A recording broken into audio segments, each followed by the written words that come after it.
number of things that we get to learn from all of you, that we get to discuss and exchange views on. And even when we were finalizing the agenda for this two-day conference, there was a great pressure to compress time and cover a wider number of subjects. But we prefer to keep fewer subjects so that we can have focused and more extensive discussions on the subjects. A new initiative we thought we'll start is we'll request the Honorable Minister of the host state to co-chair the Power Ministers Conference. So I'm delighted to share my colleague Shri Chimanbhai Sapariyaji is with me. He will be co-chair of the conference. And I'd like to thank you, Chimanbhai, for all the support that Gujarat government, your colleagues, and particularly the organizers of Switch have extended to make this whole stay and the facilities outstanding. I'm sure all my colleagues who have been with me for the last 4 conferences will agree we've never had this kind of facilities in any of our conferences. We're usually all bundled into a room trying to squeeze in space, but I doubt we've had such good air conditioning, such elaborate arrangements in any of our earlier Power Ministers conferences. So thank you, Chimanbhai. A big thank you to Saurabhbhai Patel, former Minister of Gujarat. We'll thank them personally in the afternoon or later in the evening. And to Amit Bhatnagar and his whole team of Switch and all these young volunteers who spent a great deal of time and effort ensuring these perfect arrangements. I'm sure you're all aware, Vadodara had torrential rains in the last 3 days before Switch started yesterday. In fact, the photographs I got day before yesterday of the rain and of the flooding, I almost had half a mind to call off the conference. But the grit and determination of the officers of Gujarat and the organizers of Switch have helped us continue the conference, and I don't think, at least I have not found any shortcomings or limitations in the arrangements, and I do hope all of you are also equally comfortable, equally happy to be a part of this conference here.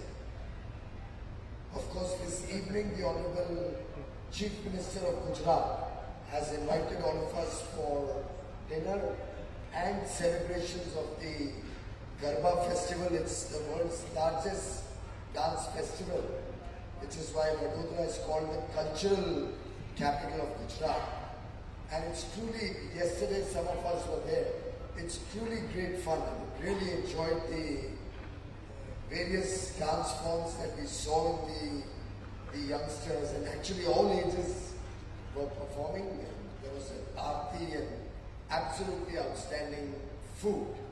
Today I'm told there's going to be Kathiawadi food.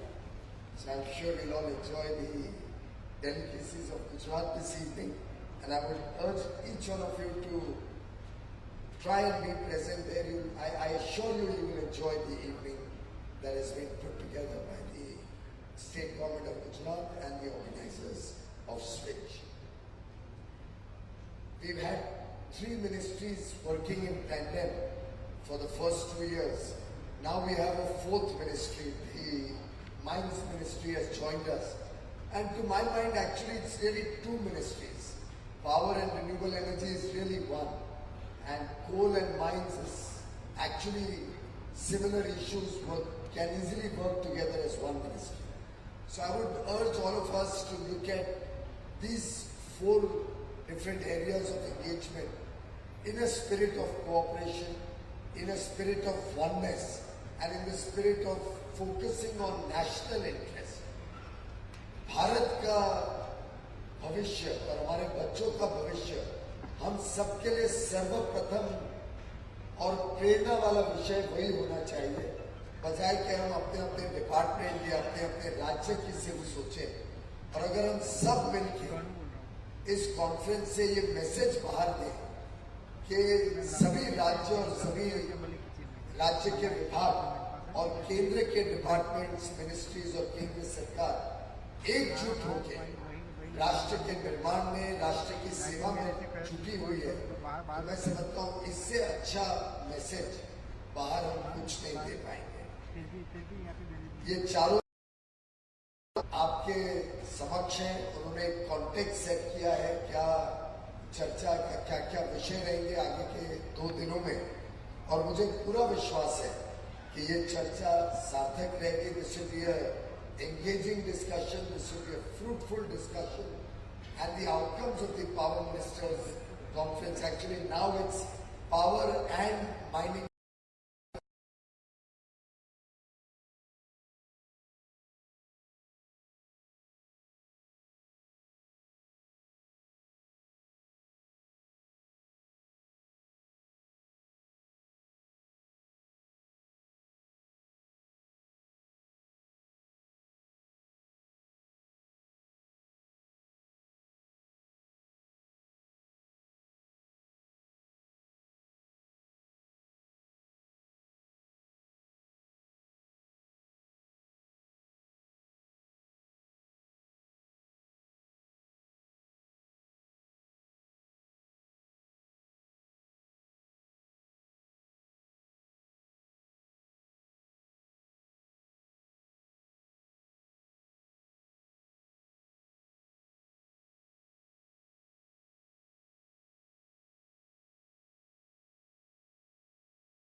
connections is completely eliminated. I do hope today's deliberations will come up with workable solutions to ensure 100% electrification of households by December 2018, a commitment we all made in the last Power Ministers Conference in Goa. UDAY is evolving. I understand that 16 states and union territories are already on board. Few of other states have given in principle approval. I would urge you to finish your agreements with between the DISCOM states and the central government quickly, so that the benefits of UDAY can flow to those states also. There were certain glitches on the financial part of losses or the loss trajectory, which we have recently resolved, and I do hope that will also give a further impetus to UDAY. There are certain imperatives to the success of UDAY, which we will discuss later in the day. But my initial studies, and I've been holding periodic and regular reviews with some of the loss-making states and internally with all the departments, I'm quite satisfied with the progress of UDAY so far.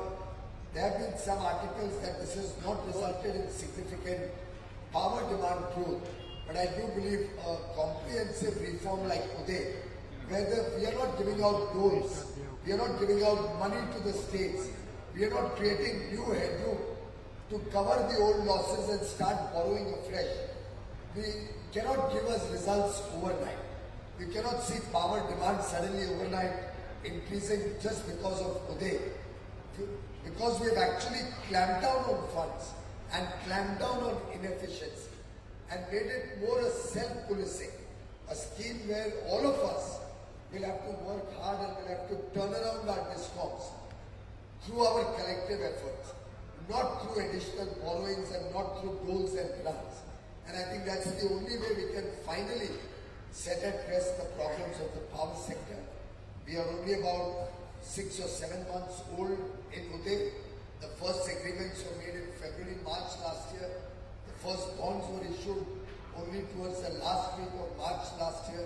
So we are only about 6 months into UDAY. And for the first 6 months of such a comprehensive reform, I'm extremely satisfied with the support and encouraging response that UDAY has got. But I must say that UDAY will stop. The ability to join UDAY will stop on 31st March 2017, which means you cannot issue any bonds if of that first 50% of borrowing as on 30th September 2015 beyond 31st March, which means states will have to make up their mind whether they want to join or not join within the next 45 days or so. And beyond that, it will take another month and a half to do the agreement with the state, and then they'll have to start preparing to get government approval and RBI approval to start issuing bonds. So if you really want to be a part of UDAY, my own sense is the window for all of you, some of the union territories and some of the smaller northeastern states have yet to agree to join UDAY. 3 or 4 of the larger states are left, but I'm given to understand that dialogue with all of them is at an advanced stage, and within the next few weeks, some of them within the next few days are going to join UDAY. So I think my own sense is that there is a possibility that a voluntary scheme like UDAY will have pan-India 100% acceptance, and I do seek your blessings and support to make that happen. In terms of coal, Secretary Coal rightly flagged off some of the successes and some of the issues. Import substitution is an issue on which the Coal Ministry is working very actively. All the states and government companies are already almost on board. Anybody left, I do hope by tomorrow we'll be able to get all of you to agree that we should stop importing coal. And then we are also going to be having a discussion with private players to see how we can bring down coal imports, particularly of thermal coal, to the highest extent possible. Even for those plants which are import-based, by blending maybe to 30%, 40%, whatever is technically maximum feasible, for which we'll give the higher grades of coal, which can help to blend with imported coal and still use the technologies that are on hand. In mines, Secretary Mines has very rightly pointed out that we are looking at a faster exploration, both through satellite imagery and through using the government companies, so that the first stage exploration, where there is very little interest for auction or bidding process to take place, the first stage exploration we are trying to fast track almost on a contractual basis, so that we can do the actual auction of prospecting leases and mining leases as we go forward. I'm glad that some of the auctions that have recently been held, particularly in the state of Karnataka, have shown very good results. I compliment the states where auction of mines has taken place. There's one more auction which I think is happening or is going to happen. Madhya Pradesh diamond mine is going to happen soon. That's the first phase of auctions.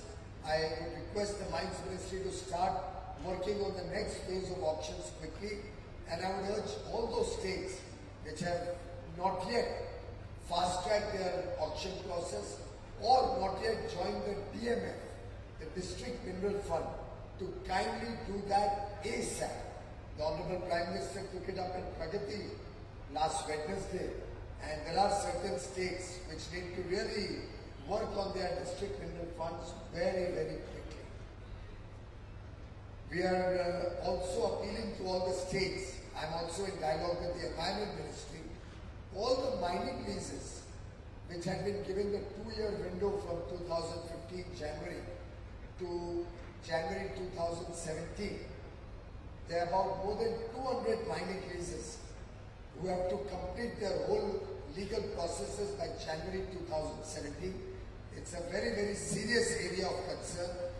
I'm looking to work with the Environment Ministry, but I would urge all the states, wherever such any process of that mining lease is pending at the state level, to kindly fast track it, so that before January 2017, every mining lease from amongst these older approvals is completed. There's another issue that I would just like to announce. I think it has already been notified.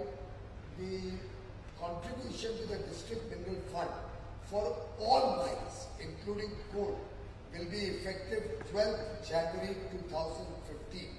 The law of the land as of 12th January 2015 required that 30% of the royalty amount will go into the DMF.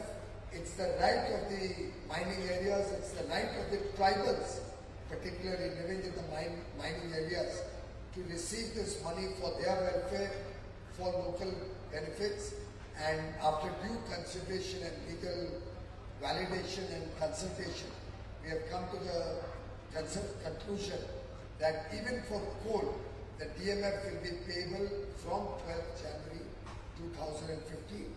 And I would urge all the states and other GENCOs to ensure that that is duly paid and necessary adjustments in their costing is done through the state regulators. Our focus on mines, just like as in coal, will be on transparency in the days ahead, and we're going to continue to expand our efforts on transparency, about which we'll discuss when mines comes up for discussion. In renewable energy, we have thought of focus on wind and hydro this year. We are looking at seeing, and we are going to discuss with all of you, whether hydro should be considered as renewable power going forward.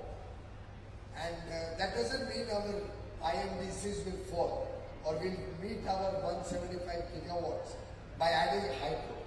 Once we add hydro, large hydro, our INDCs will probably expand to 225 megawatts. This nation will probably become the world's largest renewable energy producer. And that will be a matter of pride for all of us. And I do hope when we discuss renewable, I'm able to convince all of you that renewable energy is not a burden on your state, In fact, it is a jewel of success in your state. All those states who promote and encourage renewable energy will benefit from that for years and years to come. Not only for your energy security, not only for a better future for your children in terms of a better environment, but also low-cost energy serving your state for decades in the future. To make this renewable energy more sustainable, we are looking at ways to bring down the cost. In hydro and all, we'll be looking at much longer tenors of loans, much longer tenors during which the cost of the project is amortized. And once again, we will look at part dollar tariff, maybe 50% or so, to still bring down the cost further. If any of the DISCOMs are willing to consider dollar-linked tariffs, you can actually bring down some of your renewable purchases to below 4 rupees. We are also looking at escalating tariffs, where tariffs will gradually escalate over the 20-25 year period, so that the current burden on the states is kept to the barest minimum. But certainly, issues of must-run status and payment issues that we are facing in some of the states are a matter of very, very serious concern. We will of course deliberate in the later sessions, but that must-run status is sacrosanct. We will have to pay these people on time and provide renewable energy. These are usually smaller players who, because of long delays in payment, are almost going down and under. And the bigger threat is to the larger objective of the nation.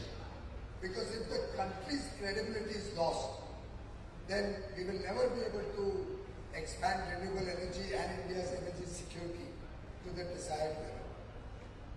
We'll discuss in greater detail, but I would urge each and every one of you to introspect and think whether you have contributed to creating India's image, whether you have contributed to protecting India's image worldwide, or you are the cause of distress for our image across this sector. It's really a matter of deep concern that some of the states are not even fulfilling their legal obligations, and the stress that has been caused, particularly in the wind sector and now also gradually in the solar sector, in terms of not signing PPAs, not paying for the power that you purchase, and not implementing must-run status, is truly a matter of deep concern about which we will all be deliberating later today. RPO commitments are going to be sacrosanct, and I think we'll have to seriously, all of us, agree on stricter compliance and what would be the penalties out of not complying in RPO. After all, it cannot be that 20 out of the 29 states comply or 25 states comply, and 3 or 4 states choose not to comply arbitrarily.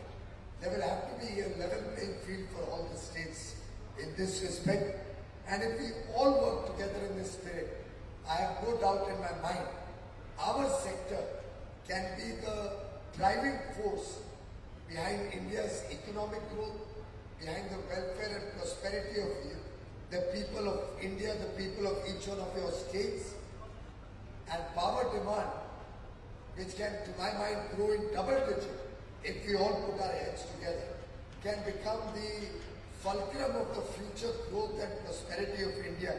I do hope to receive your support, your encouragement and your blessings to make this happen. My best wishes to all of you on this festive occasion of Navratri, followed by Dasara, followed by Diwali, followed by Christmas and the New Year. It's a great festive season ahead. I wish you, your families and your states and the people of your states season's greetings and wonderful days ahead. Thank you very much.